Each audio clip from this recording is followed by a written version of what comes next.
All right, everybody, welcome back to the #1 television program in the history of the entire universe. I am Brian Lee Durfee, author of The Forgetting Moon, let's see, The Blackest Heart, and The Lonesome Crown, all three books published by Simon & Schuster's Saga Press. Today I'm going to be reviewing Sharpe's Prey. This is book number 6, I believe, in Sharpe's Rifles series by Bernard Cornwell. I mean, I even got my Sharpe's Rifles shirt on today. Let's talk about the series. Richard Sharpe is the main character in this series, and we follow him through some 25 some odd books that Bernard Cornwell has written. This is book number 6 chronologically. There's a chronological order to these, and then there's the order of publication. I think this is one of the later books that he wrote. Came out in 2002. Most of them he wrote in the 1980s and 90s.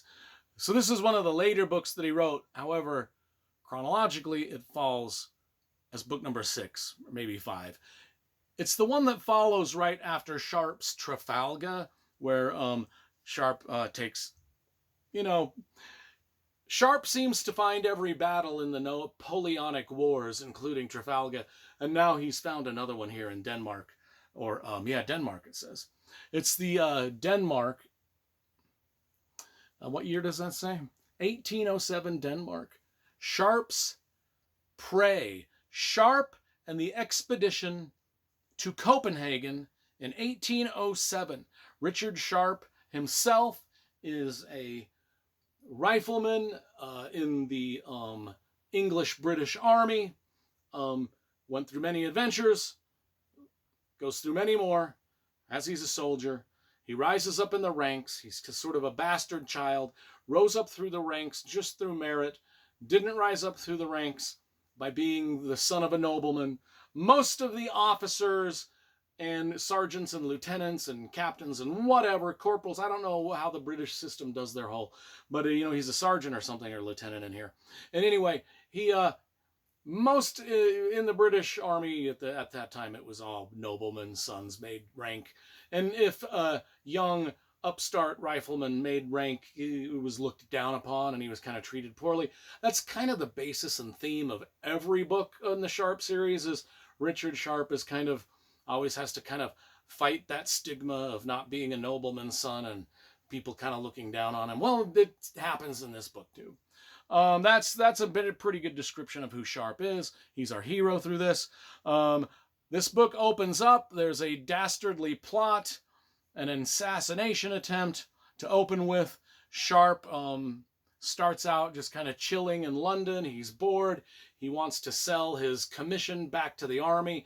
He wants to get out of the army. I mean, he just fought the War of Trafalgar. He's disillusioned with the army. He wants out. He wants to sell it back.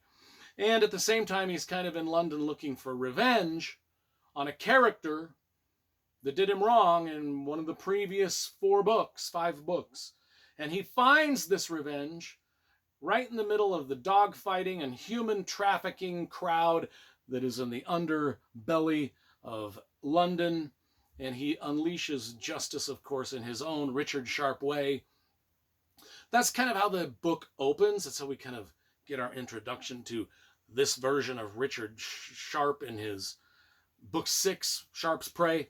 But shortly thereafter is when the main plot starts, and an old friend invites him to take a secret mission. Hey, don't quit the army quite yet. We've got a secret mission for you, and that is to deliver a bribe to the Danish capital, Copenhagen. Because what's going on in the book historically is Denmark is neutral in the Napoleonic War. But Napoleon himself is making threats of invasion to Denmark in order to just capture the Danish ships and make them his own, make his army stronger with their equipment. And so Sharpe goes to Denmark to offer a bribe that's kind of like gonna trap everybody in a web of lies, and trap himself in a web of lies is what it actually does. Treachery beyond treachery he encounters as he takes this assignment. And, because between England and France, we've got this whole war going and the tensions are high. And at the end of the, I mean, that's kind of the plot of it. I don't want to give away any much more than that. You know, the opening scene, I probably gave away too much just with the opening scene. I kind of spoiled the opening scene for you, but I won't spoil the rest of it. Just know that it's another well-written adventure in the Richard Sharpe series. Probably not my favorite. I mean, if there's 25 books in the series, I would probably say that they're all fantastic. But I would, if I was to rank them all 1 through 25, this would probably fall somewhere in the 15 to 20 mark, maybe edging like 18 or 19th ranked or something like that. So I think there are much better Sharpe's Rifle books, if that makes sense. There is a big bombardment scene at the end, a big kind of battle there at the end, which Richard Sharpe, of course, gets involved in.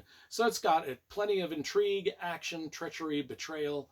Richard Sharpe, his quick wit, his, you know, I hate to say Sharpe is very sharp, but he's got a sharpness to his brain that he usually comes out on top.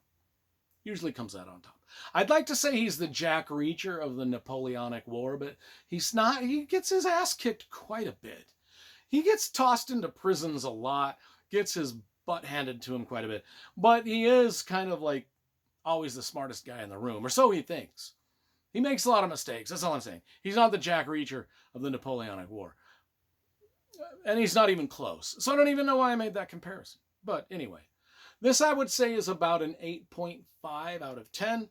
I love the cover. We didn't talk about the cover. Let's do that before I end. The cover, Paul Wright did the cover.